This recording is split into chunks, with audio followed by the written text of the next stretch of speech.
nobres que na área e que estão ensinando, que já sabem disso há algum tempo. Nós, pelo menos eu estou começando agora, já estão na área há muito tempo, né? Então, a primeira pessoa que eu conheci foi a doutora Sandra Franco, né? Ela está mais popular do que política, dando entrevista. Ela participa de 3 lives por dia. Eu vou resumir muito o currículo dos dois aqui, tá? Então, ela é especialista em Direito Médico e Saúde, pela Universidade de Coimbra e pela Escola Paulista de Direito, tá? Então, os médicos que precisarem de advogado já sabem aonde procurar. E ela é referência nacional em Direito à Saúde e ela tem 2 e-books sobre telemedicina que nós vamos distribuir para os participantes e tem um termo de consentimento também que a gente pode distribuir para os participantes que nós vamos participar depois, entregar para os participantes. E também ela está escrevendo a LGPD, que é a lei... LGPD. Uhum. O que é a lei de quem mesmo, Sandra? É Lei Geral de Proteção de Dados. Pronto. Então, se a Sandra vai falar primeiro, todos os dois vão fazer uma apresentação curta para que todo mundo tenha tempo, né? Então, a gente pede que as apresentações, que as perguntas depois sejam por chat. Dr. Carlos, ele não é Eduardo, o nome dele é Carlos Henrique. Né? Ele é um médico clínico cardiologista com graduação em residência pela Universidade de São Paulo. E ele já pratica, e ele é especialista em ciência de dados pela Johns Hopkins. Ele também não é novo nesse negócio. Ele pratica telemedicina desde 2012 pelo Albert Einstein, com atendimento à distância por videoconferência. E ele estava me dizendo agora que depois do corona, que aumentou 10 vezes mais a demanda dele de teleatendimento, né? E hoje ele ocupa o cargo de médico referência da gestão e supervisão clínica dos projetos em andamentos e mais um bocado de coisa aqui. O cara é o craque, né? Então, para a gente não delongar mais, eu vou passar a primeira palavra à doutora Sandra, a gente passa o doutor Carlos Henrique e depois vai para a pergunta. Nós temos até meia-noite aqui para responder isso tudo. Ai, Sandra, nossa, adorei. Todo mundo, então, vai ser convidado para o jantar, não é? Com o doutor João Lindolfo, o Carlos, vai ser uma beleza, vai ser festa. Bom, uma boa noite a todos. Eu gostaria de agradecer ao convite da Sociedade Brasileira de Endocrinologia, agradecer ao doutor João Carlos, uma simpatia, e essa preocupação em levar informação, né, sólida e conhecimento para os associados e para os médicos em geral, faz toda a diferença e caracteriza, não é, ser um profissional de altíssimo nível. Tenho conversado muito com ele, enfim, feliz por estar aqui. Bom, eu vou fazer uma apresentação rápida a respeito do arcabouço jurídico da telemedicina, então, desse momento autorizador, né, do uso da telemedicina, mas falando um pouquinho de forma geral sobre uma história, né, que nós já temos aí dessa metodologia, né, porque a telemedicina nada mais é do que um método. Bom, opa, estou aqui. A telemedicina ela é definida pela Organização Mundial de Saúde como a oferta de serviços de saúde com o uso de tecnologias de informação e de comunicação. E essa tecnologia possibilita esse intercâmbio, né, e a transferência de informações, mas em vários aspectos, né? Tanto para a educação, quanto para a promoção, quanto para a assistência à saúde. Então, é necessário ver que a telemedicina é algo mais amplo do que simplesmente a teleconsulta, que é algo sobre o que nós temos mais falado nesse momento. Na verdade, a gente retrocedeu um pouco ao início dos anos 90, nós já tínhamos aí laudos de eletrocardiogramas à distância, que eram realizados por médicos especialistas. E alguns desafios começaram aí a incomodar os médicos, né? Então, como é que se faz essa orientação à distância, por exemplo, para embarcações e plataformas marítimas e outras situações como, por exemplo, os mineradores em minas de carvão ou até em outras situações mais complexas, como conflitos, né? Então, conflitos em que não há médicos presentes e é necessário levar também ali o conhecimento médico para assistência à saúde. Então, essas indagações, elas trouxeram para os congressos, para os encontros médicos, discussões de como garantir, através da teleassistência, a segurança dos dados, e a partir das várias discussões, né, nós vamos chegar aí a um momento que eu coloquei na tela, que é outubro de 1999, quando então um documento foi estruturado, ele foi lavrado como resultado dessas discussões, desses problemas para a realização da medicina à distância. Então, esse documento ele foi chamado, né, é uma declaração de Tel Aviv, então foi adotado aí pela 51ª Assembleia Geral da Associação Mundial Médica, e o nome do documento é Responsabilidades e Normas Éticas na Utilização da Telemedicina. O interessante é que esse documento, ó, ele aborda questões como o conceito, né, da telemedicina, da teleassistência e as vantagens do uso da telemedicina. Mas, junto com as vantagens, vem também outras questões. Então, a responsabilidade do médico, a necessidade de consentimento, a importância da confidencialidade, né, do paciente, a qualidade da informação utilizada para essa assistência à distância. E eu acho que o que é absolutamente importante em relação à declaração é que fica bastante claro que o médico deve utilizar a telemedicina como uma opção quando não houver outra, né? Então, ele tem de colocar a telemedicina não como o fulcro principal da sua atividade, mas como uma metodologia que vai ser escolhida de acordo com a estrutura possível ali de se fazer a teleassistência e de acordo com a condição desse paciente. Esse slide aqui, ele é furtado, então, do Carlos. Eu vou aqui já, né, declarar que ele permitiu, não foi bem ele, foi o amigo dele, o Eduardo Cordioli, mas o escopo só dessa demonstração é colocar que nós temos aí uma legislação existente e a telemedicina ocorrendo em vários países desde 1996. Então, nós falamos aí de uma declaração de Tel Aviv em 1999, trazendo, então, o resultado das discussões desses encontros e congressos médicos, mas antes disso nós já tínhamos a telemedicina ocorrendo e também sendo regulamentada em uma série de países. Então, nós colocamos aí, né, os Estados Unidos, colocamos a Malásia, o Reino Unido, colocamos a Índia e toda essa sequência que vocês estão acompanhando, mas para dizer que a telemedicina começou a ser considerada, então, pelos países como uma opção, como uma possibilidade de ampliar o acesso à saúde pela população. Em um país como o nosso, então, que é um país que tem uma carência enorme, né, de profissionais em certas regiões, e em especial de certos especialistas, eu vejo a telemedicina como fundamental.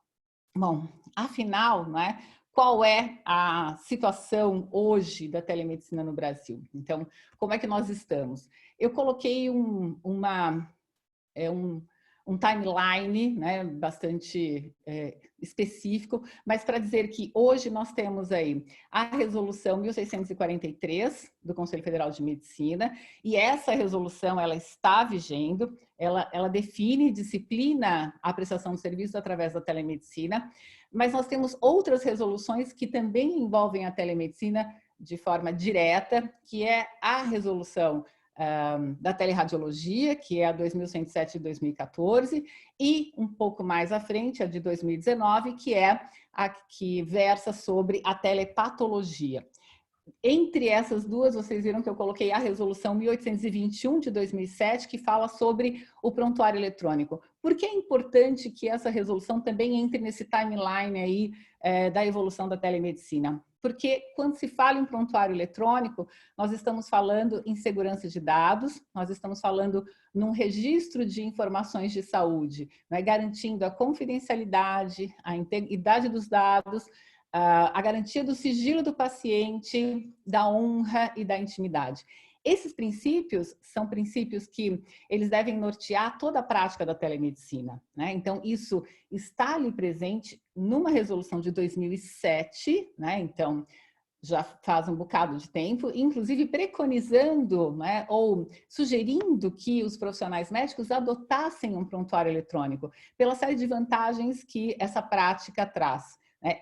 Inclusive para a saúde pública, né, como uma forma de criar políticas de saúde pública a partir de dados estruturados que podem ser reunidos, por exemplo, né, através de estudos feitos de maneira anonimizada, em informações que estão ali nos prontuários eletrônicos. Isso é só uma forma.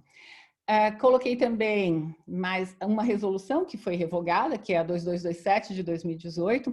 Então, foi uma resolução que trouxe como escopo uma renovação daquela resolução de 2002, lembrando aí que em 2002 né, nós tínhamos uma tecnologia ou um desenvolvimento de uma tecnologia completamente distinta do que temos hoje, né? Quando nós pensamos no smartphone, que é o nosso computador que está disponível o tempo inteiro em nossas mãos, nós não tínhamos nada parecido com isso naquela época. O telefone era algo que servia para realmente ligar para alguém e hoje serve para tudo, mas nós não utilizamos para ligar mais, né?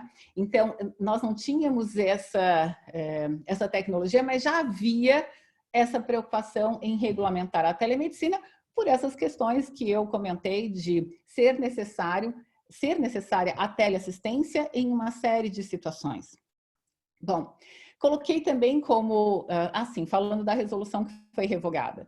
Essa resolução que foi revogada, além de trazer uma série de possibilidades dentro da telemedicina, então, a teleinterconsulta, a teletriagem, telemonitoramento, a teleorientação, a telecirurgia, trouxe também a teleconsulta. Mas naquele momento em que a resolução foi publicada, talvez os médicos ainda não estivessem preparados para entender como poderia ser aplicável no dia a dia a telemedicina e havia uma redação que trouxe um certo desconforto para uma parte né, dos médicos, que culminou aí num registro né, de reclamações por parte dos conselhos regionais de medicina, que entenderam que não haviam participado da elaboração daquele texto.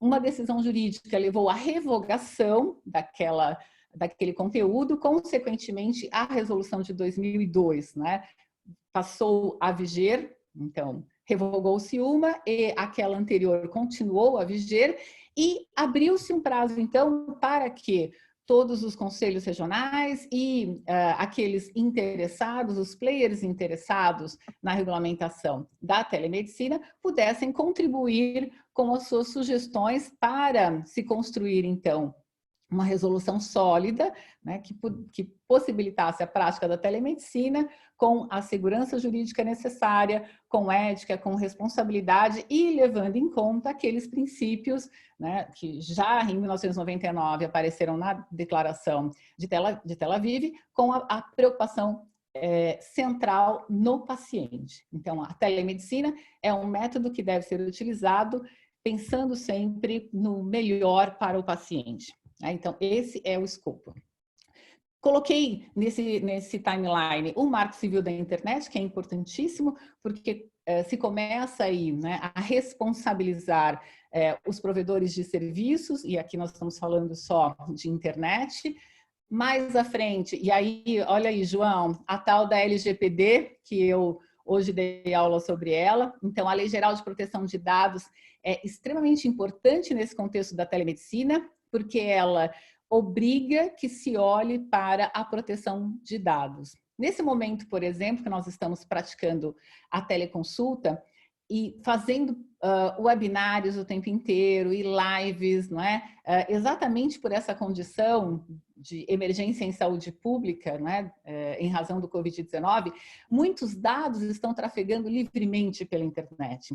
Muitas informações estão livres para serem usadas de forma adequada, com uma finalidade ou não, né? Então, a Lei Geral de Proteção de Dados tem o escopo de proteger os dados, porque quando nós pensamos hoje no ser, no cidadão, nós pensamos nos dados que correspondem a esse ser.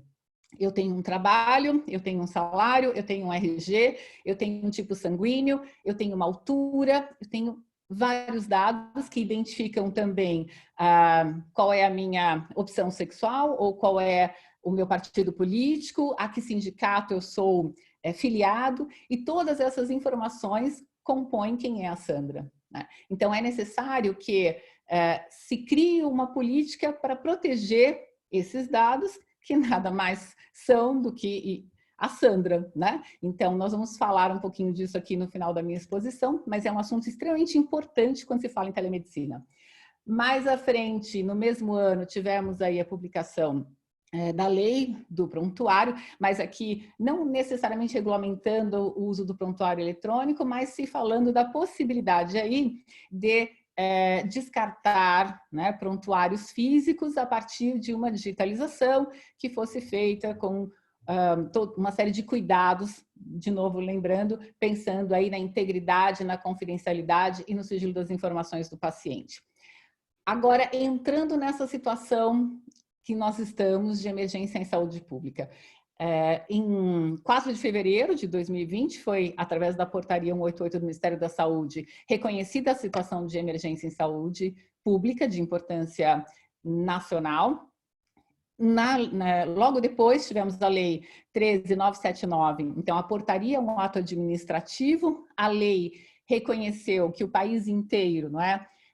Deveria ser enquadrado nessa situação de emergência em saúde pública, e do ponto de vista legal isso significa muita coisa, significa que a flexibilidade em uma série de situações jurídicas, né, com o escopo de se adotar medidas que fossem voltadas para se evitar, né, a contaminação maciça de todos nós, né, para justamente que não se chegasse ao colapso da saúde e não tivéssemos, evidentemente, aí uma trajetória, uma evolução negativa para além daquilo que se esperava ou que se espera, né,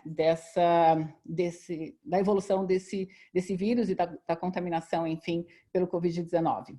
Então, essa medida de exceção que preconizou o isolamento social, o isolamento físico, trouxe um alerta, né, para a utilização de um artigo que eu não coloquei aqui, mas que é importante, que é o artigo 37 do Código de Ética Médica atual, que permite a utilização da telemedicina em situações de urgência e emergência. Então, vamos lá, se nós estamos numa situação de emergência em saúde pública, eu entendo que o próprio Código de Ética já estava autorizando a prática da telemedicina, e eu incluiria aí não só a teleorientação, a teleinterconsulta e o telemonitoramento, mas também, né, a teleconsulta. Por quê? Porque está preconizado que, como uma medida, né, para se evitar a contaminação, o isolamento social, o isolamento físico se faz necessário. Então, eu não posso sair, ou eu não deveria sair da minha casa para ir até o médico, né, ou me expor, se for possível, obviamente, que uma consulta se faça à distância. Então, é aquilo que eu falei no começo, de a telemedicina ser uma opção que deve ser utilizada de forma adequada para a situação do paciente.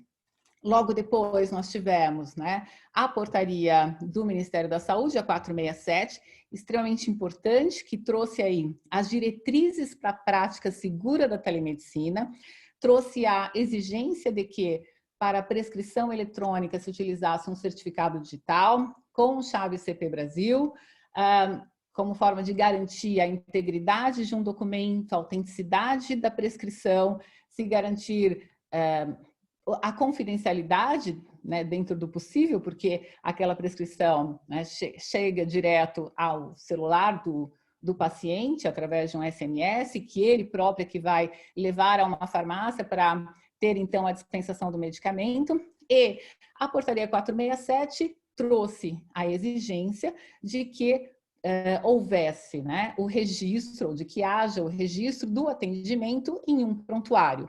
E muita gente me pergunta, Sandra, é prontuário físico ou prontuário eletrônico? Aí, a portaria não determina isso, é o prontuário que você se utiliza, né? Lembrando que eu entendo que há uma série de vantagens na utilização do prontuário eletrônico, em especial na utilização da telemedicina, mas não é obrigatório o uso desse prontuário eletrônico. Mas a portaria diz que, inclusive, deve ser colocado nesse prontuário eletrônico qual é a tecnologia utilizada para o atendimento, né? Então, se eu utilizei, por exemplo, o Zoom, eu vou marcar no meu prontuário que eu utilizei o Zoom, qual foi o horário de início desse atendimento, qual foi o final desse atendimento. E por que é importante? Porque eu estou utilizando uma outra metodologia para minha consulta, né? Não é mais a minha consulta presencial. Então, essas diferenças em relação à consulta, elas têm que se fazer constar num registro adequado, que é o registro do paciente no prontuário eletrônico.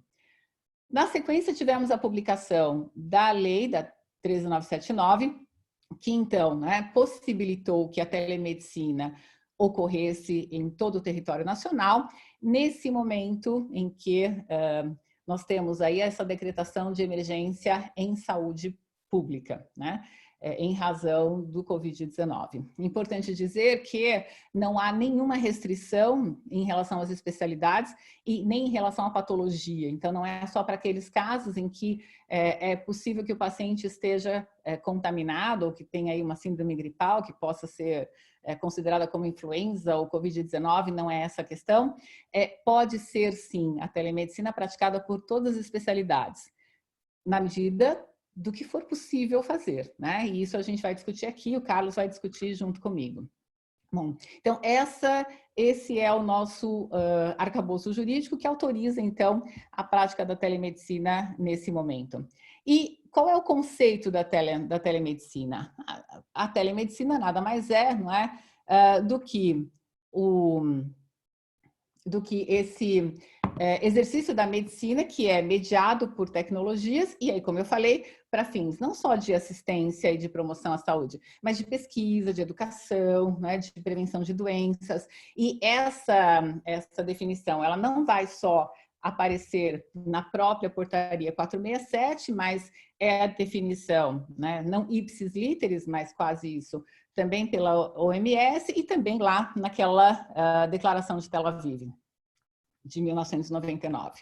Nós temos, então, várias modalidades de telemedicina. Então, a telemedicina é um gênero e nós temos aí as espécies, então, teleinterconsulta, telemonitoramento, telediagnóstico, telecirurgia, teleconferência, teletriagem, teleorientação e aquela sobre qual nós vamos falar agora, que é a teleconsulta. Princípios norteadores, então, para a teleconsulta. É necessário que se garanta transparência e sigilo. Como é que eu garanto a transparência e para quem é essa transparência? A transparência é para o paciente. Então, eu tenho que deixar claro para o meu paciente por que ele deve optar pela telemedicina ou não optar pela telemedicina, quais são as vantagens, quais são os riscos e o que eu posso fazer exatamente dentro dessa metodologia. E aqui nós colocamos uma espécie de um tutorial, né, para a prática segura, com cuidados jurídicos e com cuidados éticos. Então, eu separei primeiro aquilo que eu entendo que o médico deve fazer. Primeiro, ele tem que analisar dentro da especialidade dele, quais são as patologias que ele pode ou que ele não pode atender. Então, essa decisão também para o atendimento à distância é uma decisão do médico. E se ele não se sente confortável, os pacientes dele, que não podem ficar sem assistência, têm de ser atendidos por outro médico. E não há qualquer problema em relação a isso. Ninguém vai ser penalizado porque não se sente confortável para a prática da teleassistência. O médico, ele precisa, então, escolher qual é a plataforma, né? Então, ele vai escolher uma plataforma de videoconferência comum até que ele se habitue com esse sistema ou ele quer já, né, escolher uma plataforma específica para telemedicina. Há vantagens e desvantagens nas duas opções, não é? Existem alguns prontuários eletrônicos que já trazem integrada aí essa possibilidade da prática da teleconsulta, o que eu acho que é extremamente interessante, em razão daquilo que nós falamos de haver o registro imediato dos dados nesse prontuário.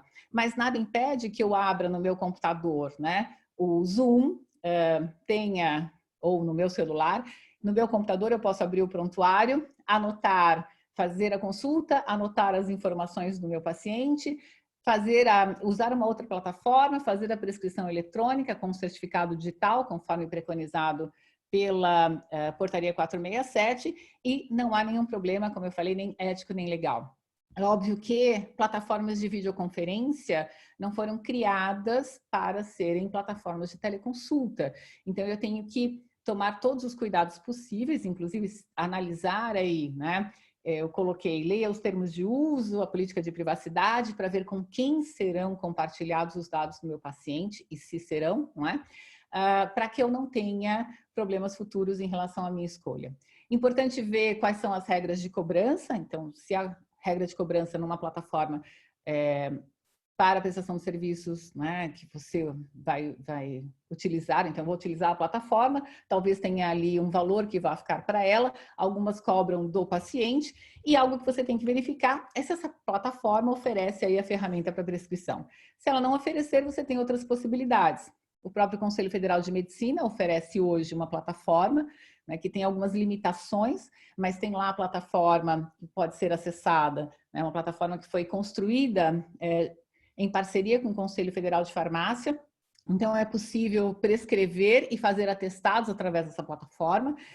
Você pode escolher outras que são gratuitas, como a Memed, a Nexodata, a Webbula, né, que são plataformas que foram criadas para a prescrição eletrônica. E aqui a gente vai falar um pouquinho da prescrição, mas antes, né, eu gostaria de falar sobre essa questão da relação médico-paciente, e lembrando, né, que o nosso... Um dos nossos princípios norteadores é justamente o da transparência. Eu vou comunicar ao meu paciente que eu estou fazendo a teleconsulta. Eu vou comunicar como? Pode comunicar por rede social, desde que, né, tenha ponderação no seu anúncio, digamos assim. É uma comunicação e deve ser colocado dessa maneira, né, de forma sóbria, inclusive, informando que em razão da situação, não é, de emergência em saúde pública, se está fazendo atendimento à distância e se o paciente tem interesse, ele pode entrar em contato através do telefone X, na clínica, do e-mail, ou sei lá, os canais que você vai disponibilizar.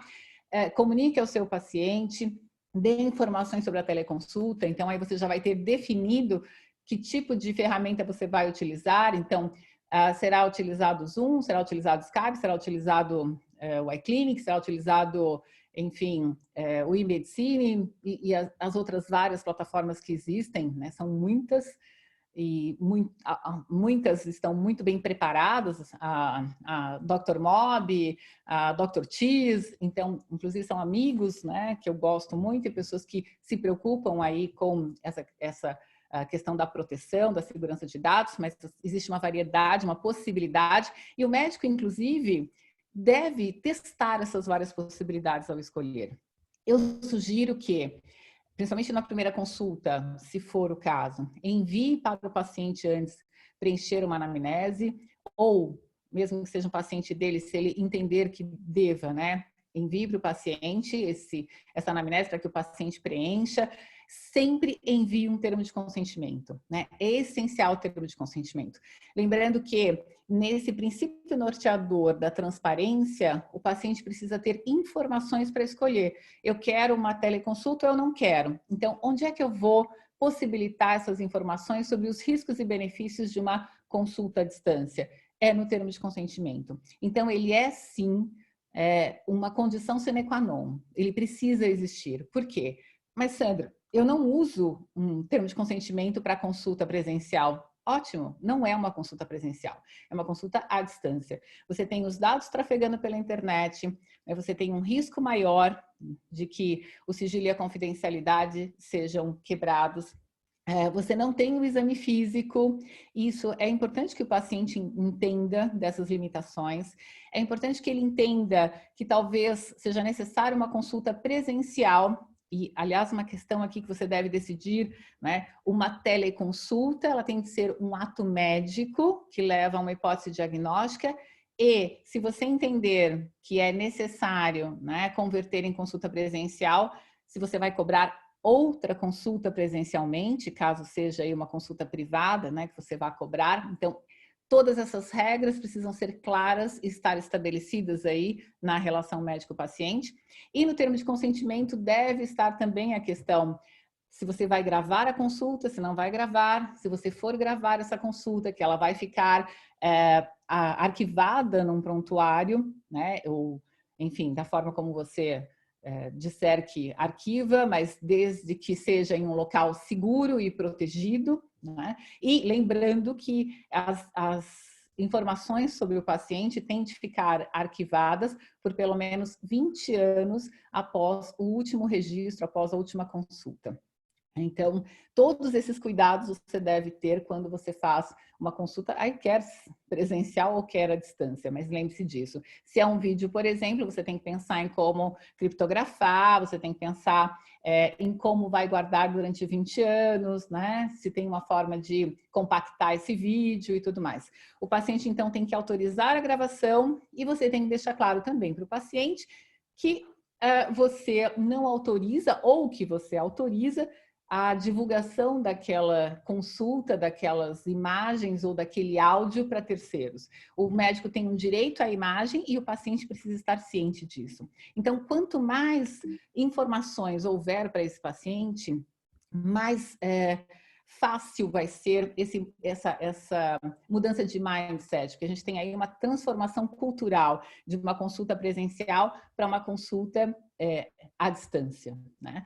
Importante que se tenha em mente que os riscos de uma consulta presencial e de uma consulta à distância, do ponto de vista da responsabilidade civil, ética e penal, são os mesmos, né? Eu dobraria, inclusive, os meus cuidados numa consulta à distância por não haver um elemento importante que é o exame físico, né? Então, o cuidado maior em estar, né, completamente envolvido naquela consulta, de ouvir todos os sinais e sintomas, de, se houver dúvidas, questionar novamente o paciente a respeito de algo que ele diga, se possível, usar a câmera até para algum exame que seja utilizada, que se recomende a esse paciente que ele esteja num lugar também privativo, num lugar silencioso, que é uma consulta e, como tal, ela tem de ser feita em caráter, né, de confidencialidade. E o paciente também precisa criar essas condições e você, médico, também, né? Quando você vai atender, não pode ter gente passando, não pode...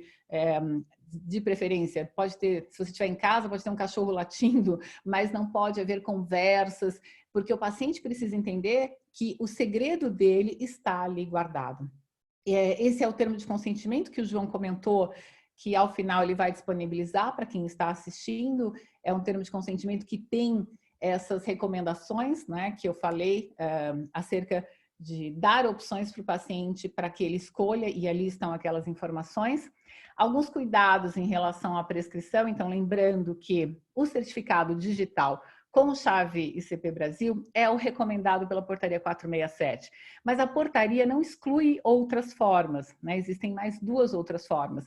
É possível também utilizar alguns outros certificados e formas de validação que não seja pela chave ICP Brasil, mas existe legislação da Anvisa dizendo que para os controlados é essencial e é preconizado que se utilize o certificado digital com chave ICP Brasil. Então, eu tenho aí a portaria e tenho a portaria que traz mais de uma possibilidade, mas eu tenho que combiná-la, né, interpretá-la juntamente com as recomendações da Anvisa, e no caso de controlados, nós vamos então optar aí e utilizar o certificado digital. Existem aí alguns medicamentos que não podem ser prescritos eletronicamente. Então, eu coloquei, são esses medicamentos que estão relacionados a talonários de notificação de receita A, notificação de receita especial para talidomida, notificação de receita B e B2 e notificação de receita especial para retinóides de uso sistêmico. Esses, então, você, se precisar prescrever, vai ter de entregar para o paciente. E você vai ter de acordar com esse paciente como vai se fazer a entrega. Vai ser por um motoboy? Você vai disponibilizar para um terceiro que ele vai pedir para buscar no seu consultório? Né? Você vai ter de achar uma forma segura e confidencial e, preferencialmente, colocar ali no termo de consentimento que pode ser necessária a entrega física de uma prescrição e que o paciente autoriza a forma que você vai escolher. Então, se você entender que é um motoboy, coloque ali no seu termo de consentimento que é assim que você vai fazer, né? Falamos aí já sobre o anúncio da telemedicina, então eu posso sim anunciar, obviamente tendo todos os cuidados éticos, né, que envolvem um anúncio. Eu coloquei um pouco só sobre a LGPD, para lembrar que, embora seja uma legislação que não está vigente, é uma legislação que tem servido para nortear, inclusive, decisões judiciais, né? Então, o que são esses dados pessoais protegidos e por que eles são protegidos? Porque existem direitos humanos que são direitos positivados na nossa Constituição e que precisam ser respeitados. Então, são invioláveis a intimidade, a vida privada, a honra, a imagem, e está assegurado o direito à indenização, né, por dano material ou moral, se forem violados esses preceitos. Então, esses princípios, isso está na Constituição e é de forma... assim, eu diria detalhada, não é? Colocada ali na LGPD com diretrizes de como se proteger esses dados para se evitar que esses direitos humanos ou direitos fundamentais sejam atingidos através de uma violação em relação ao cuidado com os dados. Na área de saúde, nós temos sempre de ter em mente que é necessário, né, se preocupar com a confidencialidade, com a integridade dos dados. Uma vez inseridos os dados num prontuário, eu não posso rasurar o prontuário, eu não posso modificar a informação que eu já coloquei, porque aquela informação pertence ao paciente. Então, isso é uma garantia que a lei exige e que o médico deve achar formas para corresponder. E é importante, né, que nós tenhamos em mente que os dados... Todos os dados de registro num prontuário, eles são do paciente, não são do médico, né? E por isso que eles precisam ser protegidos, o médico tem a guarda desses dados, mas eles têm de estar disponíveis caso o paciente solicite. E o mesmo vale se eu escolho uma plataforma e decido, por exemplo, que eu não quero mais continuar com aquela plataforma. Eu preciso, já na contratação, verificar como que eles vão disponibilizar aqueles dados dos meus pacientes para que eu migre para outro sistema. Então, até essas questões são importantes para eu fazer... para eu fazer com que a lei, né, e a ética estejam aí garantidos nos meus atos, nas minhas escolhas. Bom, coloquei a questão, então, do cuidado em relação às ferramentas que eu vou utilizar. Eu coloquei a RIPA, que é uma legislação americana lá de 96, quando a gente apresentou aquele timeline, eu poderia ter falado dela, que trouxe uma grande preocupação em relação aos dados que eram enviados aos planos de saúde. Então, ali nós já temos um cuidado em relação à proteção de dados de saúde que são considerados dentro da Lei Geral de Proteção de Dados como dados sensíveis. E por que os dados de saúde são sensíveis? Porque potencialmente eles podem trazer como resultado a discriminação, a segregação. Por exemplo, se um plano de saúde tem acesso ao meu mapeamento genético e sabe quais são as doenças que eu posso desenvolver, ele pode, por exemplo, não me incluir dentro da sua carteira, né? Ou me excluir, ou me onerar, né? E isso é uma forma de segregação ou de discriminação, só para se ter uma ideia. Ela pode ser velada ou ela pode ser... sentida de forma direta, né? Mas o fato seria ilegal. Então, eu tenho aí de observar esses cuidados em relação aos dados sensíveis. Aqui durante o debate, com certeza eu vou conversar com o Carlos, né, e com o João a respeito dos aspectos positivos e negativos da telemedicina, então eu nem vou me preocupar muito com isso, mas uma questão que eu quero deixar e que eu acho bastante importante quando se fala em segurança jurídica e em ética, que é garantir ao doente paciente a privacidade e a confidencialidade, né? Então, esse tem sido o meu mote, a minha maior preocupação. E ao médico cabe, então, escolher em que momento ele vai utilizar essa metodologia da telemedicina, porque ela não substitui a medicina, né? Na verdade, ela é complementar à telemedicina e eu espero que nós cheguemos a essa conclusão aqui juntos. Temos, então, uma transformação na relação médico-paciente e o paciente também precisa aprender a ser consultado à distância. Eu vi um material muito interessante da Sociedade de Cirurgia de Cabeça e Pescoço, em que eles mandam para o paciente, não é, algumas informações de como o paciente deve se portar diante da câmera se for solicitado pelo médico, por exemplo, que seja aberto a boca, que seja fechado o olho, que seja, enfim, dando recomendações, fazer uma telepropedêutica, ensinando a esse paciente a como se comportar diante de pedidos do médico, né? E achei interessantíssimo porque é esse o trabalho agora das sociedades. Não é mais, né, questionar se a telemedicina cabe ou não cabe dentro da nossa sociedade. Ela cabe e é necessária, né? E a teleconsulta, com certeza.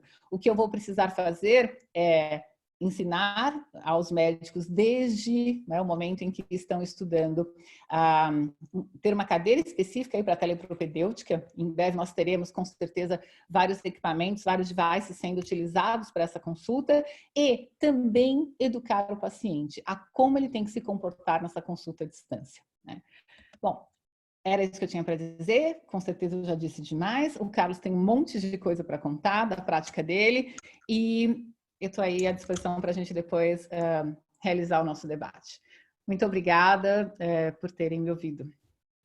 Super obrigado, Sandra. Olha, eu achei que sabia alguma coisa, descobri que eu não sei nada, viu? Que mentira! É uma sensação que tem muito que aprender. Então, sem mais delongas, eu vou convidar o Dr. Carlos Henrique, que vai nos falar hoje da prática médica, que ele já exerce isso há quase uma década, né, Carlos Henrique? Perfeito. Vocês estão me ouvindo bem? Está bem tranquilo aí para vocês? Sim. Excelente.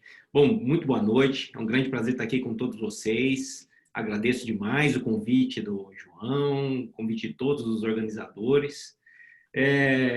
Vocês podem ver, eu sou jovem, sou cardiologista, me formei em 2004 na Universidade de São Paulo e desde 2012 eu tenho trabalhado aqui no Einstein com telemedicina. A gente participou da elaboração de todos os primeiros projetos e a gente orgulhosamente consegue se declarar um dos desbravadores disso aqui no Brasil. E eu queria contar um pouco dessa história para vocês. Essa é a ideia de quão simples pode ser a elaboração e quão prática e quantos resultados bacanas a gente pode obter com o uso da telemedicina na nossa prática. E quão bom isso pode ser também, quão benéfico isso pode ser para o paciente e também para o próprio médico. Isso é muito interessante, as repercussões que a adoção da telemedicina na nossa prática pode ter. E a gente está vendo isso em todos os países, a própria Sandra pode mostrar, nós estamos aí com quase 30 anos de telemedicina sendo usada na prática no mundo. Eu gosto de citar um dos primeiros artigos muito interessantes que eu considero seminal, ele é de 1974, em que 1.000 pacientes foram atendidos pelo Hospital de Boston, né, que é o Massachusetts General, que atendia pacientes à distância, usando um sistema preto e branco de comunicação por circuito interno de TV com o aeroporto. E lá eles descreviam a forma de fazer o exame físico através da telemedicina, uma série de coisas. Isso é muito interessante, quero passar um pouquinho disso para vocês. Tá? Bom, deixa eu clicar aqui.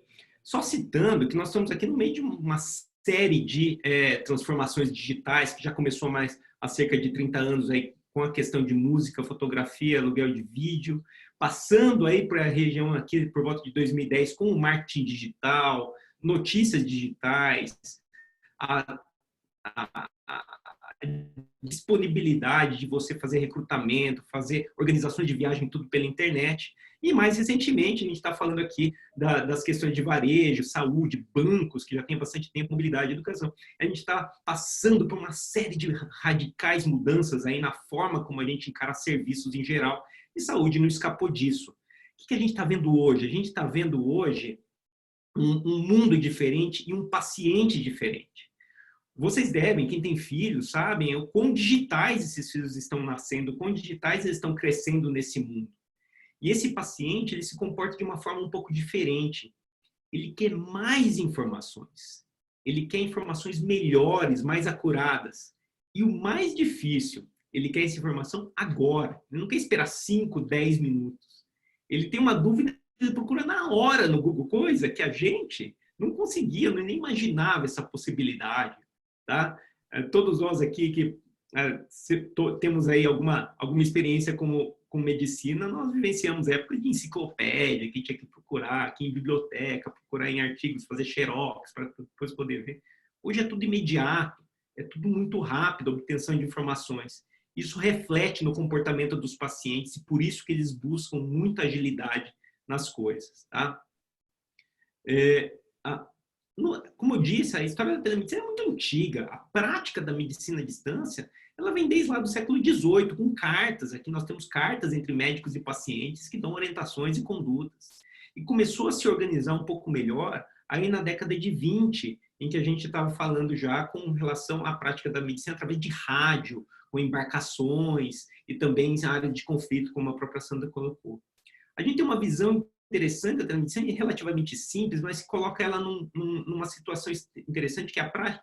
O que a telemedicina nada mais é, de um termo bem amplo, a prática da medicina à distância, usando ferramentas de telecomunicação em geral. Mas principalmente nessa definição, eu gosto de colocar qual que é o objetivo. O objetivo é entregar de uma forma nova e adaptada nesse novo contexto a chamada quádrupla meta, que nada mais é do que a gente obter ao mesmo tempo uma melhora da experiência do paciente, melhorando a saúde da população, reduzindo custos e melhorando também o bem-estar do time que está prestando essa saúde. Ou seja, é extremamente complexo, mas a gente entende a telemedicina como um dos grandes participantes deste processo que atinge essa meta. A gente consegue dar mais conforto ao paciente que não precisa se deslocar tanto.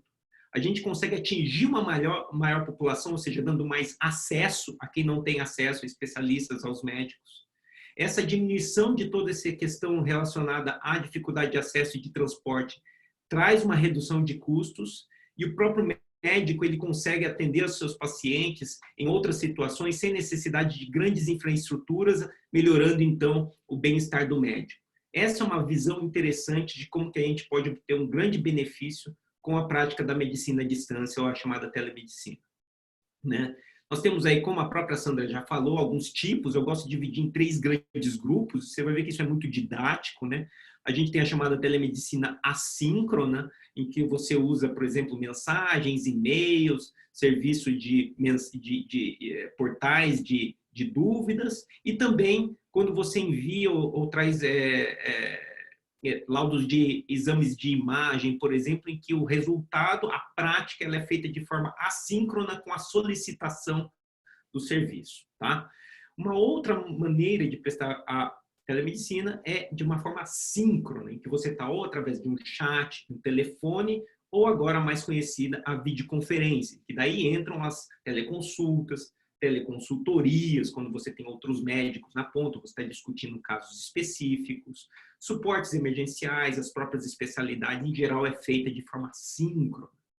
E eu costumo colocar de uma forma separada o monitoramento, o telemonitoramento, em que não só é síncrono, mas ele é contínuo. Sensores estão mandando informações de forma contínua para a interpretação desses dados. A gente coloca, por exemplo, situações do tele-home care, teleavaliação de marca-passo e outros tipos de telemonitorização.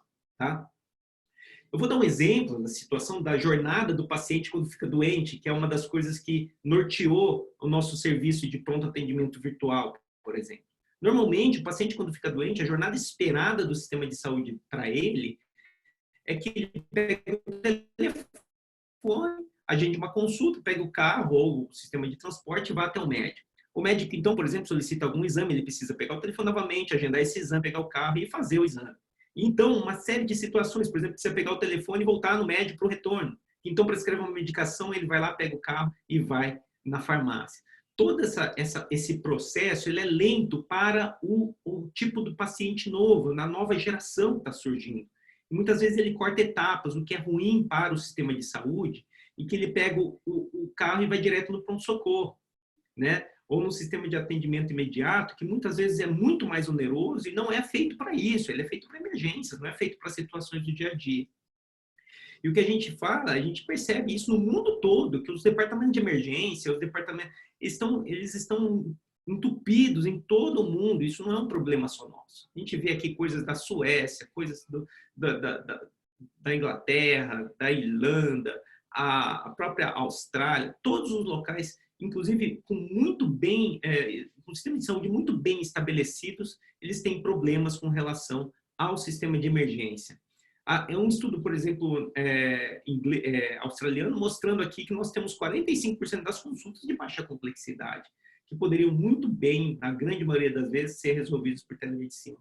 E essa é a ideia, a gente colocar o médico mais perto do paciente para dar esse destino, conseguir colocar o paciente numa situação em que ele consegue acessar, obter uma informação boa, de qualidade, mais informação do que ele precisa e rápido. É isso que o novo paciente está buscando. Tá? Mostrando que isso não é só uma ideia, nós temos aí inúmeros estudos mostrando a eficácia desse tipo de situação.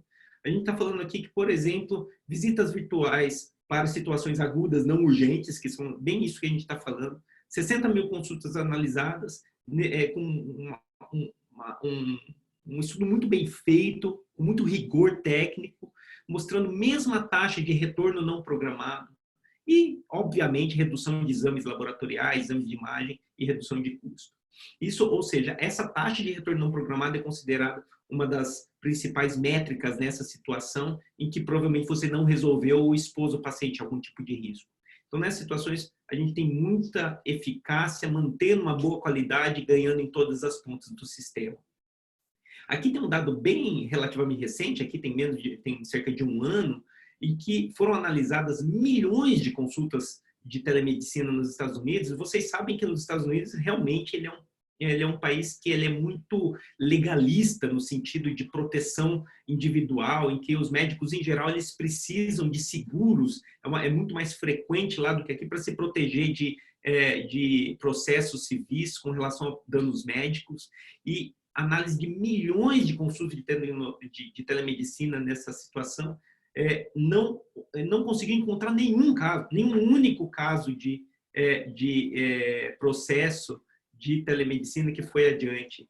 Ou seja, é algo que chama muito atenção, porque se os pacientes se sentissem lesados ou vissem que realmente tivesse algum furo na tecnologia que pudesse estar causando, a gente realmente estaria vendo um número muito maior nisso daqui. É um dado que é muito interessante, porque não mostrou nenhum único caso que tenha ido adiante de malpractices, né, nos Estados Unidos. E a gente coloca a teletriagem ou chamada de teleconsulta rápida para essas situações, e é muito comum a gente ser utilizado. A gente fez esse serviço, a gente começou em 2016, primeiro pequenininho com os nossos funcionários, e depois até meados de 2019, testando essa plataforma com nossos funcionários e os beneficiários. E a gente obtinha realmente resultados muito bons. A satisfação do paciente muito alta, a resolutividade muito alta, mais de 80% dos pacientes recebiam alta diretamente da consulta à distância e apenas 18% então encaminhados ao PA. E uma taxa baixa de prescrição de antibióticos, muito inferior às taxas que são vistas para as mesmas situações em pronto atendimento, e também uma taxa bastante controlada de atestados. Ou seja, é uma situação bem controlada com poucos abusos. E daí a gente, a partir desse momento, a gente começou a ver um crescimento muito grande mesmo, tá? Nessa fase, a gente via também, com os nossos funcionários, uma redução do custo com pronto atendimento. Ou seja, os funcionários estão bem cuidados, eles estão satisfeitos e está havendo uma redução de custo, ou seja, as bases do sistema estão todas sendo avaliadas. A gente está atingindo aquelas metas que são previstas para isso.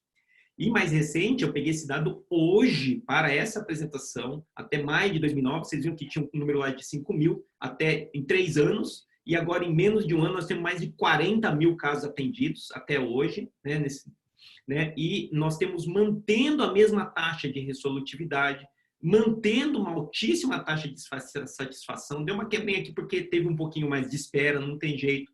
Pouquíssima prescrição de antibiótico, um pouco mais de atestado, obviamente, por conta da questão do Covid, que aumentou muito essa taxa por questões relacionadas à epidemiologia.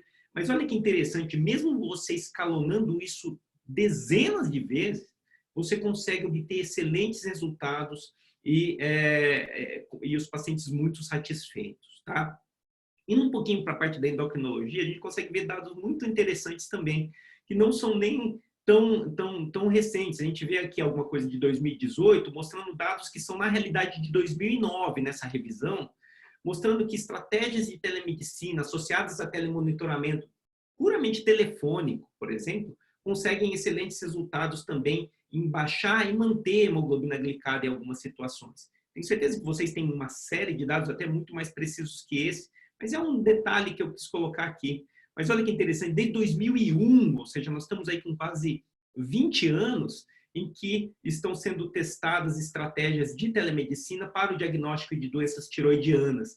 Esse estudo pioneiro, ele foi feito entre o Japão e uma cidade da Bielorrússia, em que cerca de 300 casos de câncer de tireoide foram analisados à distância, utilizando meios de comunicação por satélite. Assim, as pessoas tentavam várias formas de atingir esses resultados mesmo. Um estudo bem mais recente, 2019, mostrando que essas implicações, vários atendimentos, cerca de aqui, quase 300 atendimentos de telemedicina, maioria de retorno, economizava muito deslocamento, você tinha um tempo economizado também do próprio médico, centenas de horas de trabalho economizadas, ou seja, baixíssimo índice de glosas nessa situação, ou seja, foi atingido todo o objetivo, mantendo uma ótima qualidade do atendimento, tá? E no país que a gente está hoje, esse é um dado recente também, acho que é de 2018, do Conselho Federal de Medicina, de um censo, em que a gente consegue ver claramente esse vácuo assistencial no nosso centro-norte do Brasil, e isso motivou algumas estratégias governamentais que a gente tem o orgulho de participar, que é, por exemplo, um projeto junto ao Ministério da Saúde de prover assistência especializada na região norte do país. A gente tem acesso para 7 especialidades, entre elas endocrinologia. Eu queria apresentar em primeira mão alguns dados aqui para vocês, que a gente atendeu, por exemplo, esses foram os principais diagnósticos que não fogem da prática do dia a dia, eu imagino que basicamente restringindo entre diabetes e hipotiroidismo, que são situações muito simples de você cuidar via telemedicina e que esses pacientes muitas vezes precisavam andar 1000 quilômetros de barco para conseguir chegar num atendimento e esperar meses, anos para conseguir passar para fazer o ajuste da dose do hormônio tiroidiano ou da sua insulina ou da sua medicação antidiabética, que muitas vezes o atendimento à distância, que nesse caso é auxiliado por um médico de família no local, ele traz inúmeros resultados interessantes. Aqui eu vou mostrar, por exemplo, as faixas etárias que eram atendidas por essa equipe de endocrinologistas. Nós atendemos praticamente todas as faixas etárias, desde a pequena infância até os mais idosos, e os resultados têm sido fantásticos, a gente está conseguindo muitos dados, a gente começou esse ano isso, então esses são dados bem preliminares, apenas de fevereiro, mas que, infelizmente, agora o Covid ele tornou essa situação um pouco mais complicada, mas vai voltar com tudo, com certeza, no segundo semestre, para a gente ter dados ainda mais consistentes e que já estão em fase de publicação para poder mostrar para vocês de uma forma mais ampla. Tá?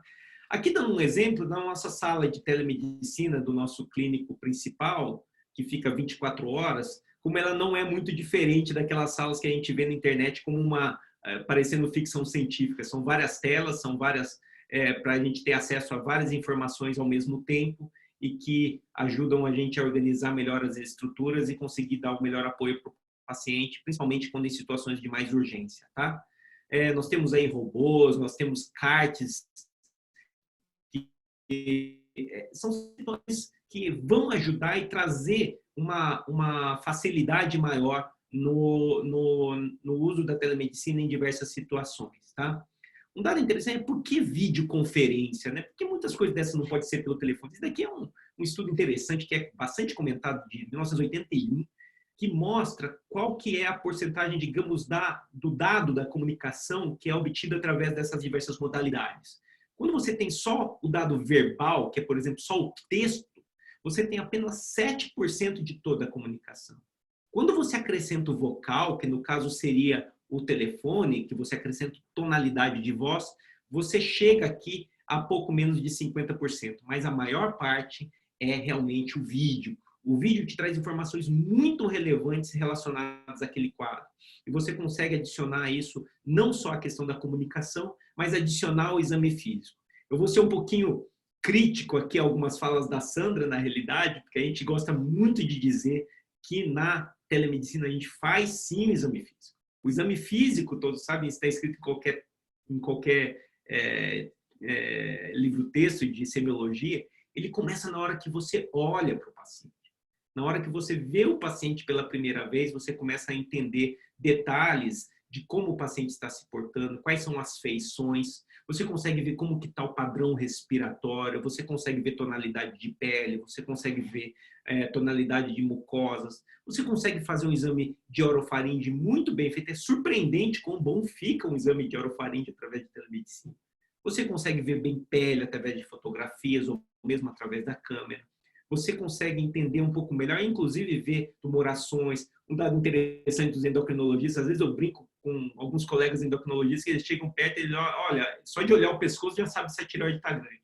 Então a pessoa já sabe, tem aquele indício de olhar e ver com detalhes e eventualmente, se o paciente tem um bócio, alguma coisa, vai chamar a atenção para aquele que está acostumado. Mas nós temos diversos desafios, obviamente todos sabem disso. O primeiro é que precisa ter alguma certa habilidade informática. Eu brinco, não precisa ser nenhum as da tecnologia. O que você precisa é ter um pouco mais de literacia digital e estar acostumado com essas tecnologias de videocomunicação. A gente tem um objetivo, claro, de tentar fazer a operação a mais simples possível para o paciente. É isso que as principais plataformas estão tentando, eliminar ao máximo a chance de erro, um pouco simples e simplificar ao máximo.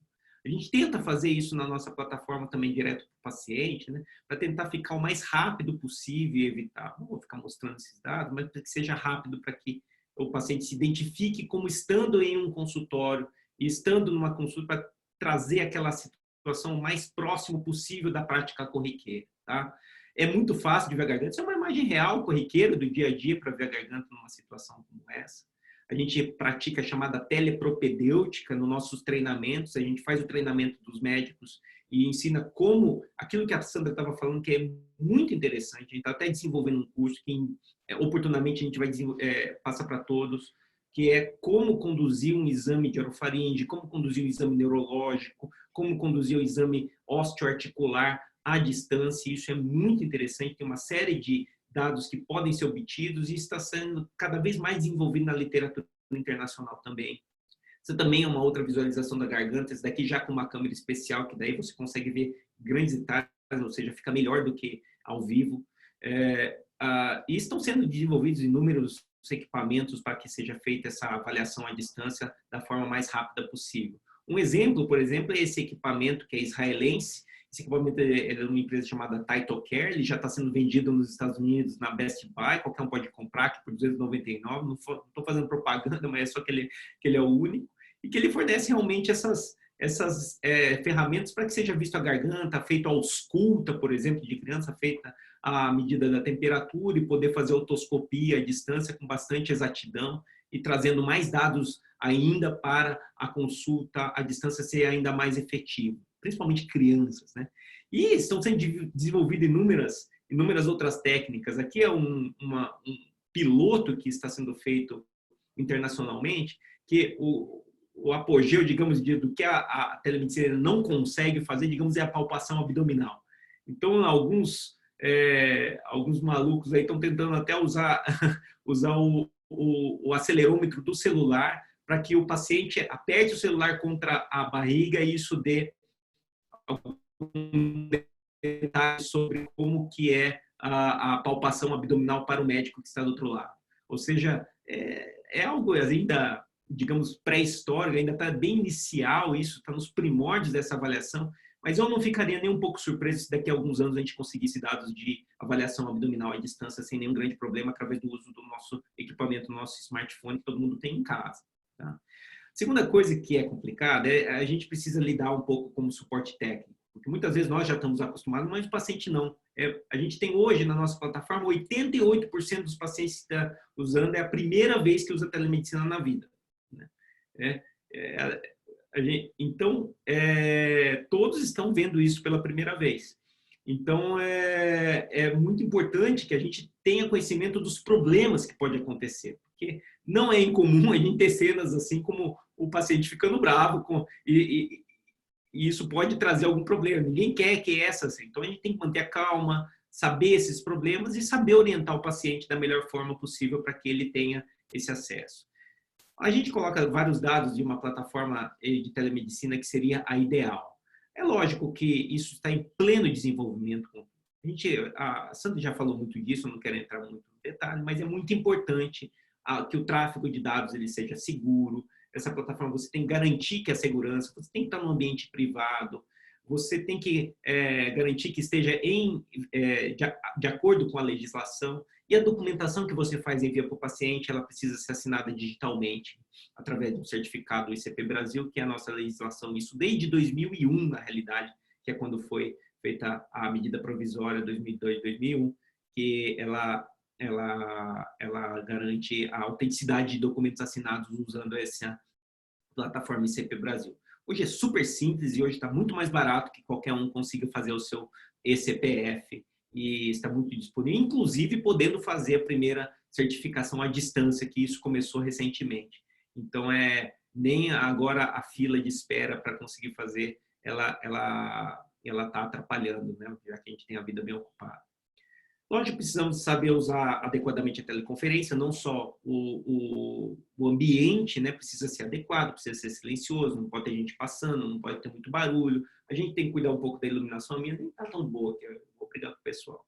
Então, que nem está tão boa. A gente precisa ter uma ideia, a gente precisa saber. O ideal seria uma iluminação mais indireta, porque se tem uma iluminação muito direta na face, muitas vezes isso dá alguns brilhos que traz um pouco ruim, evitar muitos adornos, porque são situações que a gente precisa estar confortável para poder ter uma sequência de atendimentos de telemedicina. O médico, muitas vezes, ele não é muito afeito às questões ergonômicas.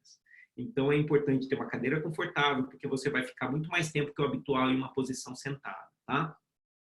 E é lógico, o mais importante de tudo, a gente precisa entender as limitações da telemedicina, as limitações do atendimento à distância. Isso não é tão simples. Eu vejo com os nossos médicos que há uma certa tendência a achar que pode mais do que na realidade pode. Então, a gente precisa, não é tradicional do médico, mas você precisa entender quais são essas limitações e colocar essas limitações para a sua prática. Por isso é tão importante o envolvimento das sociedades. Porque para cada um você vai ter certos limites que podem ser configurados. Né? Ou seja, você não vai tratar uma dor torácica, eu falo como cardiologista, um quadro de palpitação de síncope à distância, sem você ter uma avaliação adequada. Né? Então, nesses casos, não adianta você ficar pensando em alternativas, achando. A gente tem muita convicção, então a gente precisa estabelecer esses limites. Tá? E isso não é fácil, ninguém sabe ainda quais são esses limites, mas a gente tenta, aqui, por exemplo, a gente usa protocolos bem rigorosos para tentar, porque a gente precisa dessa segurança, já que é um serviço de grande volume. Mas, na prática individual de cada um, a gente precisa conhecer quais são esses limites para que a gente evite ultrapassá-los, comprometendo a segurança. Não é tão difícil, eu gosto de fazer muito uma analogia. A analogia que eu faço é a seguinte, eu vou tentar colocar, por exemplo, para a endocrinologia, mas serve para qualquer situação, em que você toma uma conduta, inicia uma medicação, sem a necessidade, por exemplo, de um exame complementar. Entenda o exame palpatório e a ausculta como um exame complementar que você solicitaria para aquela tomada de decisão. Por exemplo, você iniciaria um tratamento para hipotiroidismo sem um exame complementar? Talvez não, porque você, por mais que todos os dados, os antecedentes, a aparência do paciente fizesse pensar que seria esse o caso, você não consegue dar segurança nessa conduta sem, por exemplo, ter essa informação do exame complementar. Então, na telemedicina, a palpação e a ausculta, elas são dados complementares. Se você sente desconfortável em dar uma conduta médica sem essas informações, você precisa, obviamente, encaminhar esse paciente para uma conduta, para uma consulta presencial. A ideia é entender que essas limitações do exame clínico, elas são bases para a nossa tomada de decisão. Esse é o mais importante. E não se sentindo confortável, não podemos hesitar em encaminhar o paciente para uma avaliação presencial. É um pouco difícil isso para a mente do médico que está mais acostumado, porque é como se fosse uma falha, é como se você se sentisse impotente dessa situação. E esse sentimento não é legal. É algo que precisa ser trabalhado. A gente precisa saber que, estando à distância, a gente não pode comprometer a segurança do paciente. A gente não pode, a gente tem que ser um pouco mais maleável nessa situação e aceitar a própria limitação dessa. E isso não é difícil, eu acho que não é fácil, eu acho que é uma das situações mais complexas da prática da telemedicina no dia a dia, tá bom, gente? Eu acho que é mais isso que eu queria falar para vocês. Eu estou aberto a perguntas. Eu costumo postar bastante no LinkedIn as coisas, alguns artigos científicos, é uma parte um pouco mais técnica, não sou muito de opinar, eu faço uma coisa mais técnica, mas porque a gente tá muito em evidência. Eu acho que não tem como negar que a telemedicina hoje é algo que veio para ficar, que existe um local para ela funcionar melhor, e que a minha convicção plena é de que todos os médicos vão precisar, de alguma forma, utilizar a telemedicina, de todas as especialidades. Pode não ser com teleconsulta, pode ser com outras modalidades de telemedicina, mas todos vão ter que participar mais cedo ou mais tarde, e é obrigatório que os médicos que estão sendo formados hoje, eles tenham essa ciência que isso vai fazer parte da vida deles. Agora, em que monta, ninguém sabe. Todos podem chutar, podem fazer estimativas, mas nós sabemos que ela vai fazer parte da nossa vida, vai fazer parte da nossa prática do dia a dia e vai ser melhor para todos, tanto para o paciente quanto para o médico. Não vai ter briga, a gente vai conseguir dar mais acesso ao paciente, o paciente vai conseguir voltar para a gente mais rapidamente, a gente vai conseguir fazer os retornos à distância, que é muito mais simples do que a primeira consulta, a gente vai conseguir dar uma atenção para o paciente muito mais rapidamente, de forma mais prática, e eu tenho certeza que a gente não vai estar limitando nem substituindo nada, como foi dito aí pela Sandra. A gente vai estar só ampliando os nossos horizontes, fazendo com que precisem cada vez mais da gente. Eu acho que esse é o ponto que a gente precisa entender, tá bom? Fico aqui à disposição para qualquer pergunta, gente. Muito obrigado, tá? Carlos, muito obrigado. Você e a doutora Sandra fizeram uma dupla aí imbatível. Nossa, até estimulou muito o uso da telemedicina, né?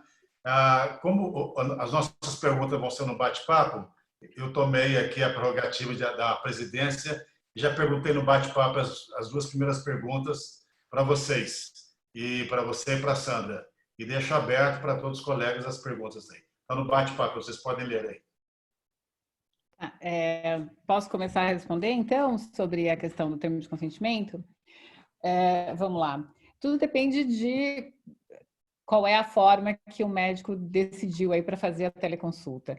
Então, se ele escolhe uma plataforma comum de videoconferência, eu sugiro que esse termo de consentimento seja encaminhado por e-mail, né? E se solicite a esse paciente, se possível, que ele imprima, assine, digitalize e devolva o documento em PDF, não é? Bonitinho. Mas há pacientes que vão dizer, eu não tenho impressora, eu não sei como digitalizar. Então, eu sugiro que já se dê essa opção para que o paciente, no próprio e-mail em que foi encaminhado esse termo de consentimento, ele diga que ele leu né, as condições que estão colocadas no termo de consentimento anexo e que ele entendeu e concorda com a consulta à distância. Então, essa seria a frase para ele escrever. Se for uma plataforma, né, dessas criadas ou integradas a prontuário eletrônico ou criadas para serem, né, para telemedicina ou para teleconsulta, é possível. Eu já vi assim, que existem algumas que têm a sala de espera virtual. Nessa sala de espera virtual, há os termos de uso ao que o paciente pode ter acesso, né? Se ele clicar no link, ele abre e vê também o termo de consentimento, e aí ele assinala um checkbox em que ele só vai entrar na sala de consulta se ele concordar, se ele anuir com aqueles termos que estão ali à disposição. Na maioria das vezes, nessa prática do checkbox, o que eu vejo é que as pessoas não leem aqui o termo de consentimento, não leem termo de uso, não leem termo de política de privacidade. Então, isso é ruim, né? Óbvio, porque a ideia é justamente de oferecer informações para que a escolha seja uma escolha consciente. O que importa é que o médico cumpra o seu dever. A minha sugestão é que quando ele iniciar, então, a videoconsulta, que ele pergunte para o paciente: você tem alguma dúvida em relação ao termo que eu enviei para você, ao termo de consentimento? Se for possível, inclusive, né, gravar esse início da consulta, somente esse início, né, em que ele vai responder: não, eu não tenho dúvida, né, e você guarda isso como um documento, então lembrando que você tem de arquivar no prontuário, né, seria bastante interessante. Essa seria a melhor das provas, porque está ali, né, está presentificado, é o paciente mesmo, você vê pela imagem, e aí você gravaria que ele concorda, então, com aqueles termos que foram expostos. Esse seria o melhor dos mundos, né? Então, essas são as minhas sugestões. Perfeito. Eu gostaria até de fazer um desafio aqui para a Sandra, na realidade. Eu tenho sentimentos mistos com relação ao termo de consentimento, para falar a verdade, porque realmente é lógico que a gente está nesse momento de transição, né? Então, é lógico que é muito importante que o paciente saiba quais são essas limitações e tudo mais. Mas eu acho que o mais importante é a gente entender a telemedicina como uma opção. Ela sendo uma opção, você passando essa opção para o paciente, ou seja, você tem a possibilidade de passar comigo no consultório presencialmente ou via telemedicina. Qual você prefere? Daí você passa as limitações da telemedicina e fala: não, eu posso atender por isso mesmo, eu gosto, eu vou participar disso, eu prefiro fazer assim, porque eu estou na minha casa e eu acho que a minha situação não vai precisar de uma avaliação mais pormenorizada. Eu sei que se precisar, você vai me dizer que eu preciso ir num pronto atendimento ou preciso ir numa consulta presencial, caso não seja suficiente a avaliação puramente à distância.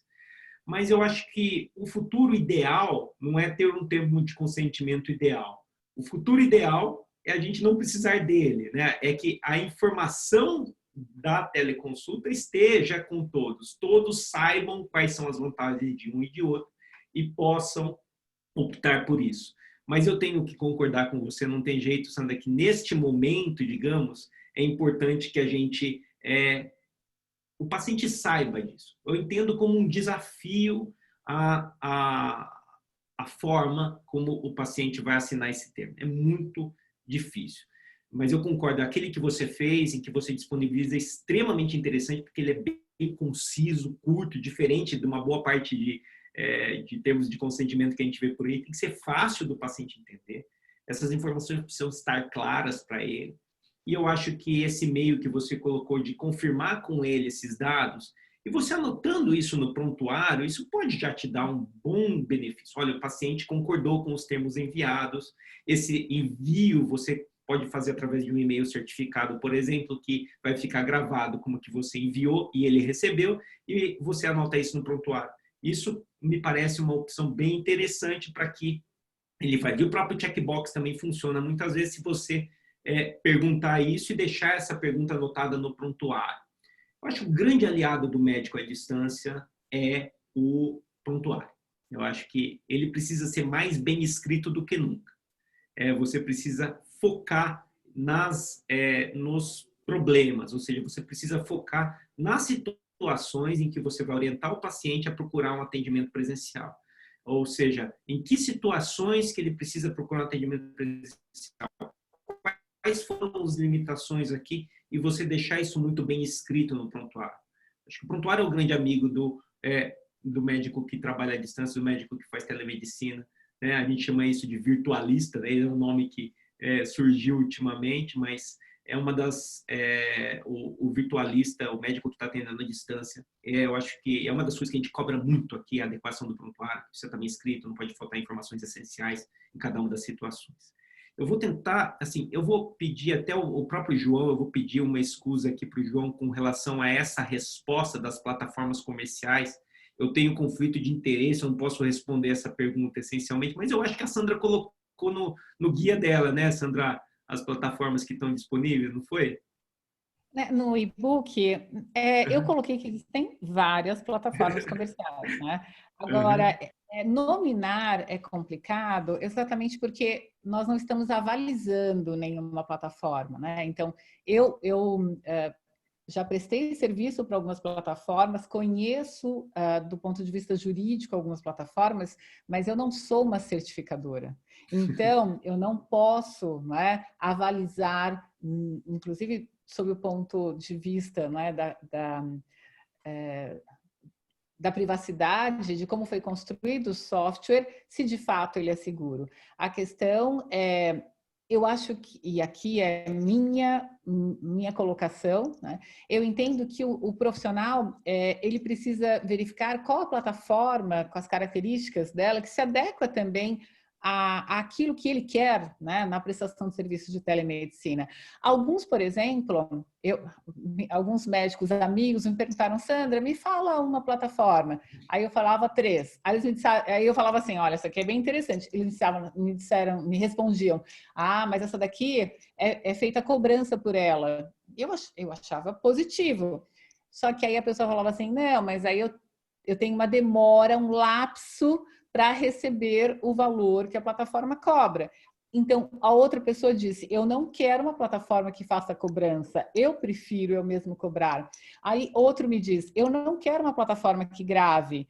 E outro diz, eu quero uma que grave. Então, assim, existem, né, garantidas as condições necessárias, né, e que são colocadas, vou relembrar, os documentos para você verificar, né, a questão da política de privacidade e a forma de uso estão lá, termos de uso e política de privacidade. Se você não achar esses documentos, eu já acho que isso tem que ser cobrado da plataforma, inclusive porque é uma obrigação, né, daquele que oferece os seus serviços, uma obrigação estabelecida pelo Marco Civil da Internet. Então, isso é essencial. Então, acho que a primeira coisa é ver se, pelo menos do ponto de vista documental, você tenha, e nós temos de acreditar no que está no documento, não é? Porque o documento, ele deve ter uma relação com a realidade, ele não é fictício.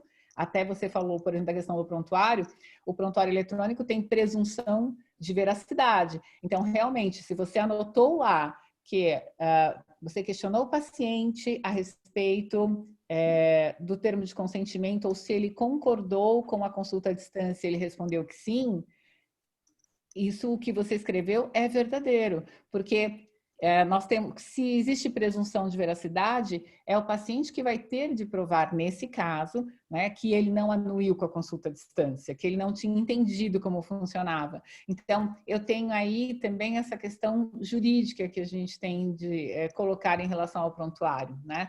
É importante essa questão do documento também como um critério, aí voltando, um critério de escolha da plataforma.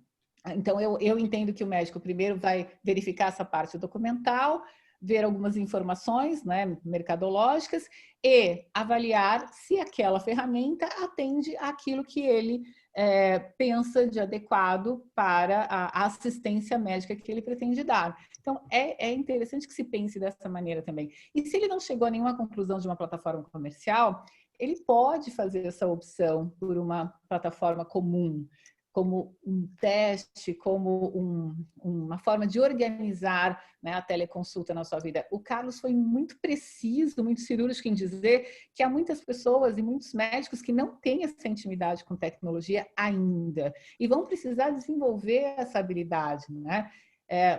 Um pouquinho antes aqui do início do nosso webinar, eu estava com uma dificuldade, por exemplo, para compartilhar a minha tela. Ok, tudo se aprende, né? Então, existe um processo de aprendizado e o profissional ele só tem de se predispor a isso.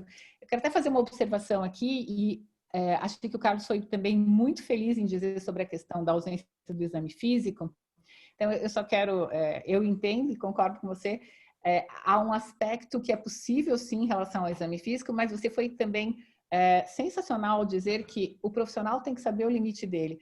Há certos aspectos do exame físico, né, que não são possíveis de serem realizados.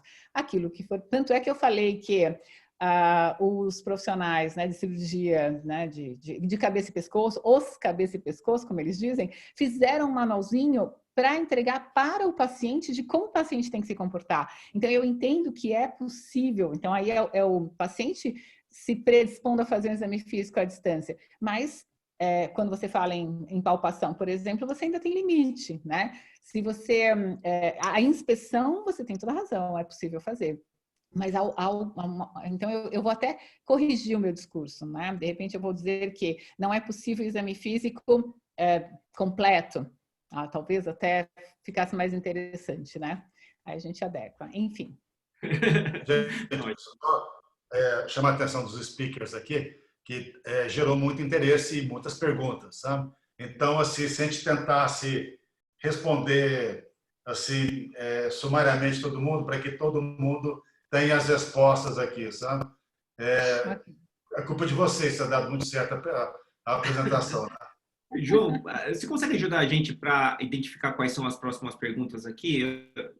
Porque eu acho que fica um pouquinho difícil de ficar buscando todas aqui, eu não sei. Então, eu posso ler aqui, eu tô já no gatilho aqui, vamos lá. Então, vai lá, Juliana. Se quiserem ajudando, eu faço uma, o Carlos faz outra, Acho a gente faz rápido. Essa aqui é a doutora Sandra. Como podemos ter acesso às plataformas do CRM? Essas que a senhora falou na palestra da senhora. Pelo site, o portal médico, né? Lá vai haver um link, então aparece assim aqueles banners que ficam passando, ou mesmo se colocar na busca do site, parceria Conselho Federal de Farmácia e Conselho Federal de Medicina, vai abrir um link e lá tem todas as instruções necessárias de como utilizar a plataforma. Então, existem algumas limitações, porque você tem que usar os documentos que estão ali como modelo, mas é de grande auxílio, sim, para o profissional. Então, ele não consegue colocar o logo, tem umas limitações, mas é possível utilizar. Então, só buscar no site do Portal Médico. E se precisar de alguma coisa depois, eu envio o link diretamente também. O Márcio comentou aqui que em 2019 o CFM autorizou a telemedicina e num segundo momento houve uma retratação. Doutora Sandra, qual que a senhora acredita que foi o motivo real para tal? E agora com a epidemia Covid-19, a telemedicina foi autorizada pelo governo federal. Como vocês imaginam que ficará a telemedicina após o Covid?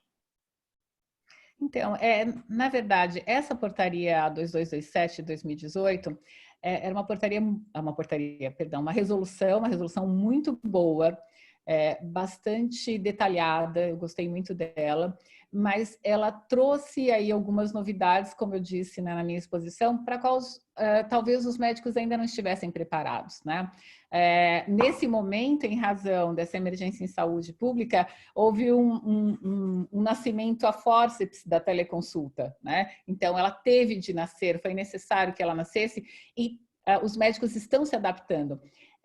O João brincou, não é, que eu tenho feito um monte de webinários, como é que ele falou que eu estou fazendo mais discurso que político, algo assim, mas o que eu tenho visto é que exatamente essa necessidade de vários esclarecimentos, né, em diferentes momentos, é porque os médicos estão aceitando a teleconsulta em ondas, né? Então veio uma onda, primeiro que já estava mais preparada e aceitou. Agora está vindo uma outra onda de profissionais que perceberam que sim, é possível fazer a teleconsulta. Então, eu acho que esse é uma transformação também cultural aqui no nosso país. E uma das justificativas, quem perguntou mesmo? Qual que é o nome da pessoa que perguntou? Márcio. Ah, obrigada. Hã? Oi, Juliano? Foi o Márcio. Márcio, desculpa. Então, Márcio, uma das questões também que trouxeram aí um desconforto dos médicos foi a alegação de que a teleconsulta, da forma como ela estava colocada, sem uma parte da regulamentação, traria aí o aviltamento dos honorários médicos, que as grandes empresas passariam a explorar o médico. Então, veio todo um discurso, né, que eu acho que é um pouco exagerado, porque depende justamente do posicionamento do médico, né, do ponto de vista político em relação às suas entidades. Mas então foi isso, nós tínhamos um momento em que não havia aí um preparo, talvez, do profissional médico para aceitar essa mudança e a teleconsulta. E, como eu disse também na minha apresentação, nós temos aí uma regulamentação que está para nascer. Ela já estava sendo gestada pelo Conselho Federal de Medicina. Há um grupo estudando a telemedicina, incluindo a teleconsulta, mas que em razão, obviamente, dessa situação do Covid e pela experiência maravilhosa que agora nós estamos tendo na área médica, né, como eu falei, desse nascimento a fórceps da teleconsulta, certamente vai vir aí uma resolução muito mais madura para que o médico possa exercer com ética e com segurança jurídica a telemedicina num todo e também a teleconsulta, que era o que faltava dentro desse gênero, né, da telemedicina. Então, eu só vejo um futuro positivo, né, desde que haja, né, como eu falei, o Carlos falou, responsabilidade e o médico saiba aí também os seus limites em relação à consulta à distância. Mais uma outra pergunta, doutora Valéria. Ela questionou em questão do sigilo direito à privacidade às avessas. Isso quer dizer, ela tem percebido que ultimamente tem visto pacientes e seus acompanhantes gravando consultas sem consentimento do profissional. Então, ela questiona como se proteger em relação a esse tipo de condutas. Então, foi o que eu falei em relação a enviar para o paciente as informações por um e-mail antes da teleconsulta. Eu coloco no próprio termo de consentimento que não será possível, né, ao paciente a gravação, a utilização de imagem ou de áudio sem autorização do médico, né? Então, e isso tem que ficar claro, caracterizado, porque se houver a violação, a partir do momento que ele anuiu, ele concordou com aquilo que está no termo de consentimento, você pode tomar medidas judiciais, inclusive, porque é uma violação de direitos do profissional. E é necessário que o profissional diga, você não está autorizado a gravar, e não tem nenhum problema em dizer isso, né? E se o paciente disser, sim, eu só vou fazer a consulta se eu gravar, o médico vai dizer, eu não quero a minha imagem exposta, eu não autorizo. E tem que ser assim, né? Tem que ser um acordo mútuo. Então, eu concordo que o médico também precisa aí garantir a sua privacidade, garantir o seu direito à imagem, e ele não tem que ser exposto sem que ele queira, né? Então, é uma via de mão dupla, não é uma via de mão única. Eu gosto, inclusive, de sempre fazer em todos os questionamentos com relação à telemedicina, eu gosto de entender a telemedicina como uma medicina praticada à distância. E neste caso, quando você fala desse tipo de ação, é uma ação muitas vezes propositada. A grande maioria das plataformas, ela impede, de certa forma, que você grave o que está passando, tá? Ela precisa ser premeditada, na grande maioria das vezes. Da mesma forma, no consultório, o paciente pode levar uma caneta que grava, pode colocar um gravador no bolso, enfim, para gravar o áudio. E assim, eu acho que a gente tem que tomar as mesmas precauções, que são mais uma relação de confiança e saber que, se isso ocorrer, realmente ele não vai ter obtido o nosso consentimento e é passível, obviamente, de medidas judiciais, caso implique em algum prejuízo possível, enfim, para o médico, de alguma forma, prejuízo de imagem, enfim. Eu acho que a gente sempre precisa fazer essa analogia. Quando faz alguma pergunta com relação à telemedicina, pensar que aquilo, da mesma forma, pode ser já há muitos anos, décadas, feita na prática médica corriqueira do dia a dia.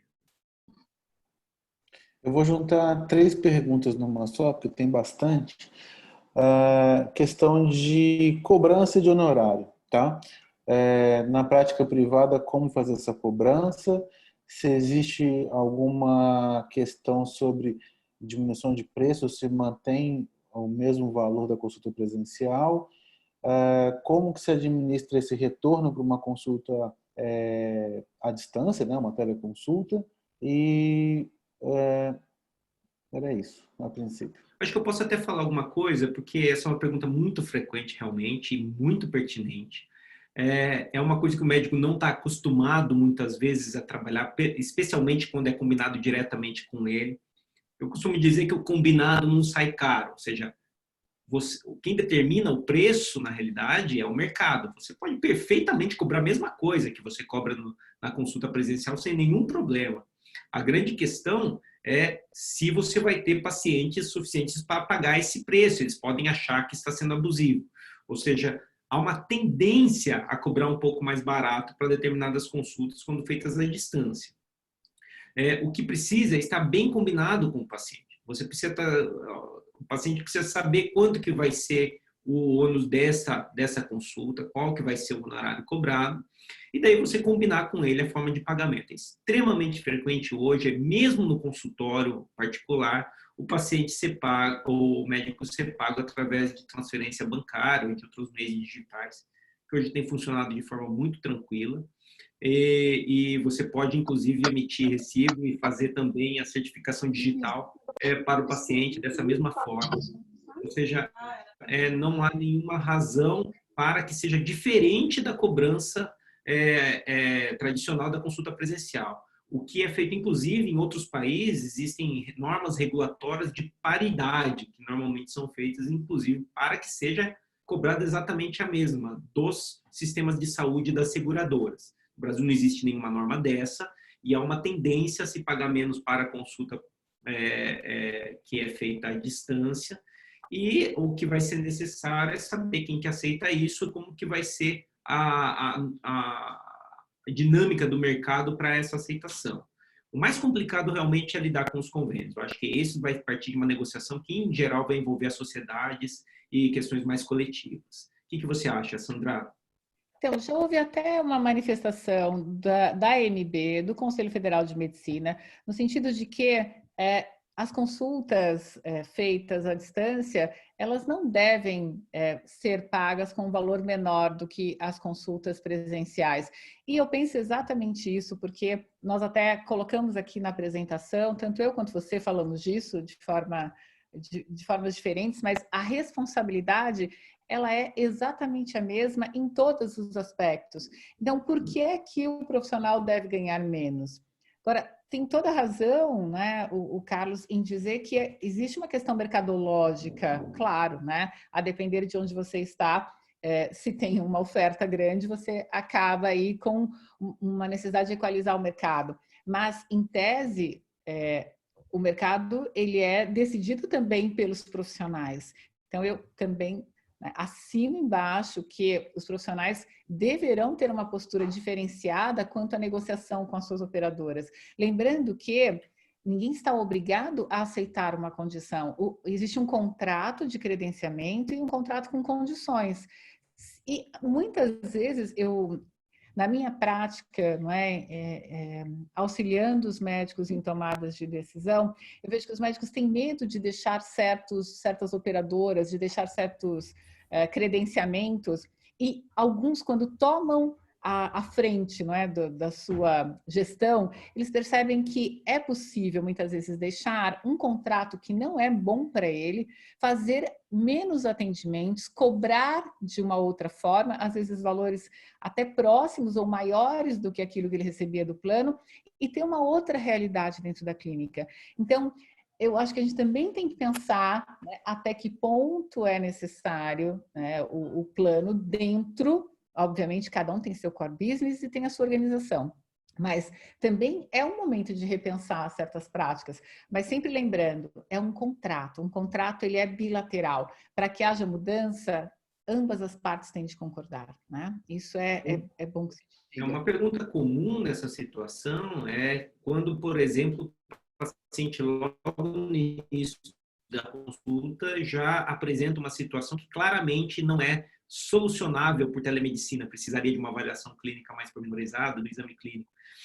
Foi até um comentário muito pertinente de um colega aqui, eu não lembro exatamente o nome, falando do exame ginecológico. Realmente, se é uma situação que precisa de exame ginecológico, neste momento não existe nenhuma tecnologia que permita fazer isso por telemedicina. Estão sendo desenvolvidas situações, mas nesse momento não é possível. Então, no momento em que se detecta isso, é importante, mas é a mesma coisa que eu falo, existe a mesma analogia. Se vai para o seu consultório um paciente que tem uma situação clínica, que, por exemplo, não é da sua especialidade, que você não vai conseguir, vai precisar encaminhar, é a mesma coisa. Como que você comporta com isso? Você cobra, você não cobra? Tudo isso é mais ou menos a mesma dinâmica, é o mesmo dilema, né? Se o paciente vai no seu consultório, uma coisa comum é, por exemplo, na cardiologia, vem um paciente agenda uma consulta com uma criança com uma doença congênita, que não é da especialidade do cardiologista no dia a dia. E, neste caso, você praticamente nem começa a consulta. Você já encaminha, você cobra, não cobra. Mais ou menos a mesma coisa. Você tem que saber lidar com essas situações em que você não vai conseguir resolver 100% por telemedicina. Você pode dar o complemento e fazer o retorno presencial, ou são várias situações que você vai ter que lidar no dia a dia, e as sociedades vão ajudar a gente a estabelecer esses limites, e nós temos que também usar o bom senso e a nossa experiência com tratar de pessoas, porque as pessoas são pessoas, né? Elas têm falhas, e todos têm, e a gente tem percepções e expectativas diferentes. Então, a gente tem que lidar com isso de uma forma bastante sensível. Carlos, tem uma pergunta já aqui engatilhada em relação à tua resposta. Efetivamente, para saber o case do Einstein. Como o Albert Einstein cobra? Mesmo valor presencial, com direito a quantos retornos virtuais? Isso é na consulta virtual e houver indicação de ida ao PS, o paciente é cobrado 2 vezes, por exemplo? Pela consulta virtual e pela presencial? Assim, tem vários tipos de contratos, tá? Por enquanto, não existe um B2C. A gente não é qualquer um que consegue passar com a gente diretamente no nosso pronto atendimento virtual, tá? Ou seja, ainda é através de operadoras de saúde e de empresas que disponibilizam isso para seus funcionários, tá? Então, existem várias formas de contrato. Por exemplo, existem contratos em que a empresa paga uma quantia por funcionário por vida que teria direito ao atendimento, e o paciente pode entrar quantas vezes quiser, não tem nenhum limite para isso. Existem contratos em que esse preço ele é proporcional à quantidade de consultas que tem coletivamente, ou seja, não é uma questão individual, tá? Alguns contratos cobram do paciente, só que daí é um acordo deles com o paciente.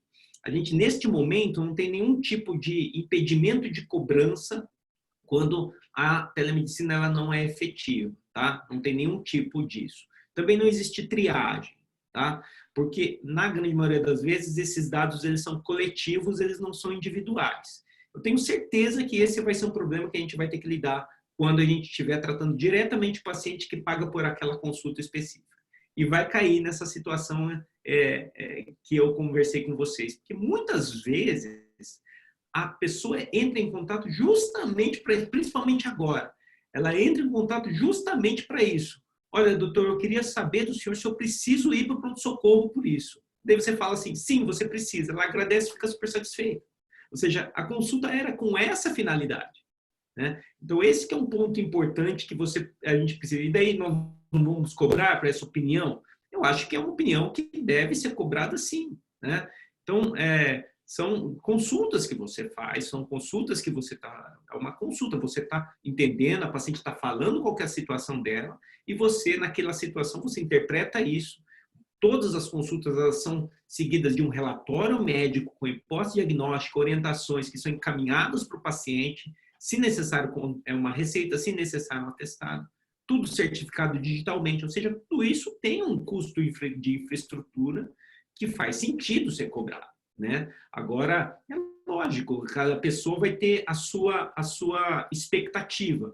A questão é isso está muito bem embasado, e daí vem essa questão do termo de consentimento, ou seja, você precisa ter combinado certinho. Se a pessoa fala assim, olha, eu não vou ter nenhum reembolso se ele me mandar para o pronto-socorro, isso ficar claro, eu acho que, ok. Agora, se ela não aceitar essa situação, então daí ela pode ter alternativa, sabendo que a telemedicina é sempre uma opção, ela tem a opção de ir diretamente para o pronto atendimento, procurar o seu médico no seu consultório, sem problema nenhum. Só não pode colocar como única alternativa, esse eu acho o ponto fundamental. Uhum. Eu não sei se eu vou conseguir fazer todas as perguntas, enfim, mas eu achei muito interessante aqui, em questão de localização. Foi o Dr. Newton que perguntou. Ele deu um exemplo aqui. Tendo o CRM registrado apenas no Distrito Federal, qual seria, entre aspas, a área geográfica que o médico poderia atender, já que a internet permite acesso em todos os lugares do mundo? Esse é para mim? Para quem então, quiser. Deixa eu falar o que eu entendo e o Carlos complementa. Na verdade, pelo Conselho Federal de Medicina, né, de acordo com a lei que criou o Conselho e que regulamenta a profissão, o médico ele pode atender dentro daquela região, daquele estado em que ele tem inscrição. Nós não temos aí uma regra determinada para esse atendimento à distância. Porque, por exemplo, eu posso estar em São Paulo, meu médico, né, está em Santa Catarina e eu me desloco até lá e ele vai continuar atendendo no local em que ele está inscrito. Mas nessa situação da telemedicina, você não tem esse deslocamento físico, né? Então, o que eu entendo é que aquilo que não está proibido está permitido, né? Então, eu acho que essa é uma analogia possível de fazer.